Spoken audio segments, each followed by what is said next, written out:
2025వ సంవత్సరంలో సెప్టెంబర్ 7వ తేదీన ఆదివారం రోజున పౌర్ణమి తిథి అండి. ఈ రోజున మనకి సంపూర్ణ చంద్రగ్రహణం అనేది రాబోతుంది. ఈ భారతదేశ కాలమాన ప్రకారం ఈ గ్రహణం ఎప్పుడు మనకి స్టార్ట్ అవుతుందండి, పట్టు విడుపు సమయాలు ఏమిటి, దాని గురించి ఇప్పుడు తెలియచేస్తానండి.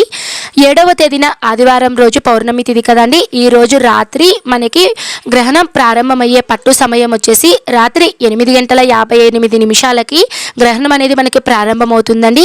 గ్రహణ మధ్య భాగం అంటే గరిష్ట పరిమాణం వచ్చేసి మనకి రాత్రి 11:41 గ్రహణ గరిష్టం అండి. తర్వాత గ్రహణం విడుపు సమయం వచ్చేసి మనకి 8వ తేదీ అంటే 7వ తేదీ రాత్రి, 8వ తేదీన తెల్లవారుజామున, సోమవారం రోజున ఉదయం తెల్లవారుజామున 2:25 మనకి గ్రహణం అనేది విడుపు సమయం అండి. అంటే అప్పటితో మనకి గ్రహణం అనేది పూర్తయిపోతుంది. ఓవరాల్గా ఈ చంద్రగ్రహణం మొత్తం కూడా గ్రహణ పుణ్యకాలం చూసుకున్నట్లయితే ఈ గ్రహణ పుణ్యకాలం 5:27 అండి. అంటే ఇంత సమయం వరకు మనకి ఈ గ్రహణం అనేది కనిపిస్తుంది కాబట్టి తప్పకుండా గ్రహణ సమయంలో కొన్ని జాగ్రత్తలు అనేటివి తీసుకోవాలండి.